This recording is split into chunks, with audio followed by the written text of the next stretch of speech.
All right, guys, we got a 2014 Jeep Compass. Appears to have a coolant issue. And so far from what I see, I'm guessing it's in this plastic piece right here. I've done a little YouTube research, and it appears these plastic pieces here are a pretty common issue. So I think what I'm going to do is put a cutoff wheel on my 4-inch grinder and cut this band and see if I can slip this hose off, or see if that plastic piece is broken within that hose. Let me cut that open and I'll be right back. Or if maybe the rubber has collapsed just enough on itself that it's just allowing it to leak. However, I don't know. I'm guessing there's a little bit more to this story.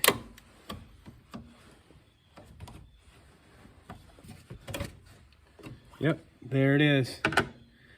The end of that plastic piece has snapped right off. And it totally just fell apart as soon as I touched it.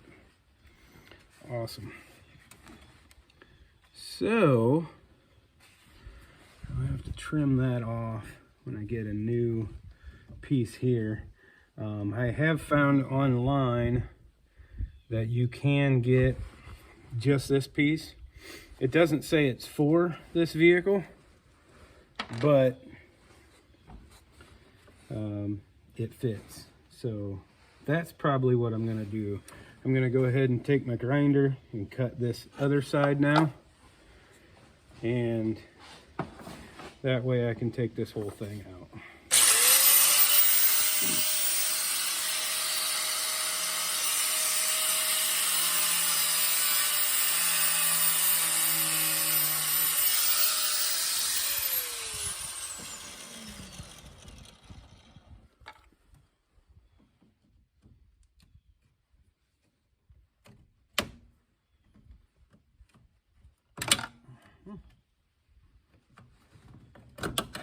Oh, look at that. Guys, look, that side is also broke right off. These things are just cheap junk. That is unbelievable.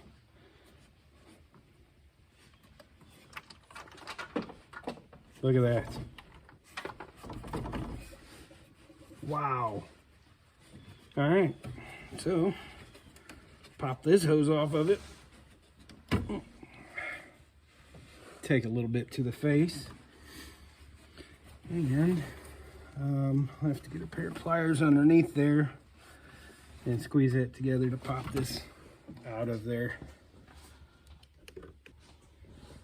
Let's see if I can get these under here. Push back out of the way.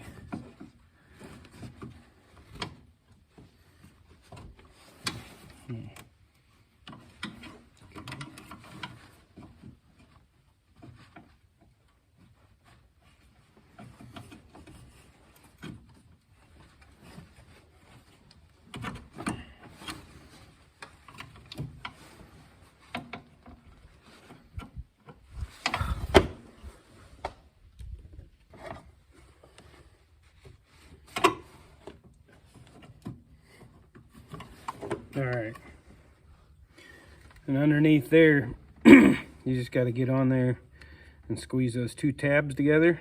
As you pull up, it pops right out of there. A little bit of a struggle, but we got it. Isn't that something? Look at that. Should be 2 barbed ends on that. Wow. All right, guys, I'm back. I ended up just shooting up to Advanced Auto Parts and picking up this Dorman. There's the part number and whatnot on it.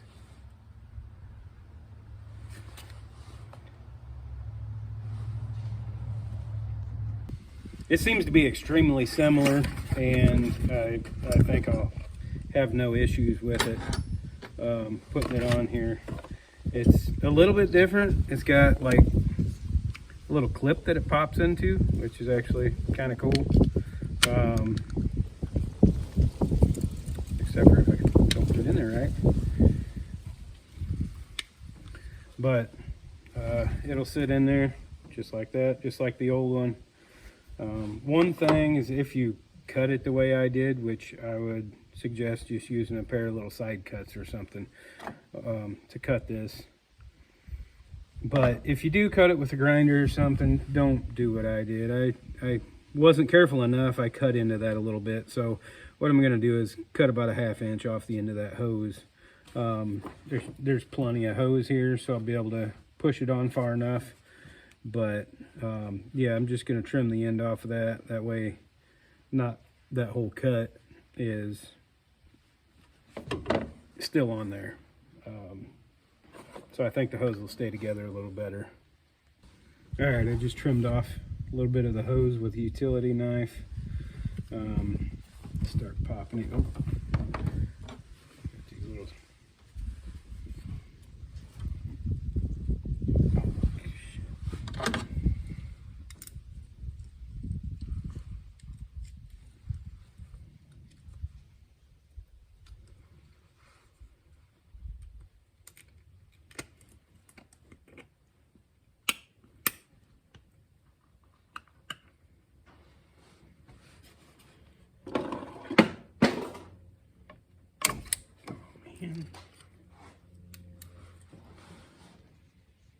All right, got it all back together.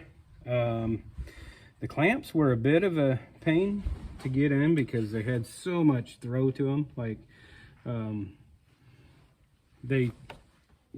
lot of variation in diameter on them. But anyway, I used the pliers, got them on the hose, put it together, and then grabbed the clamps, put them back up here where they need to be.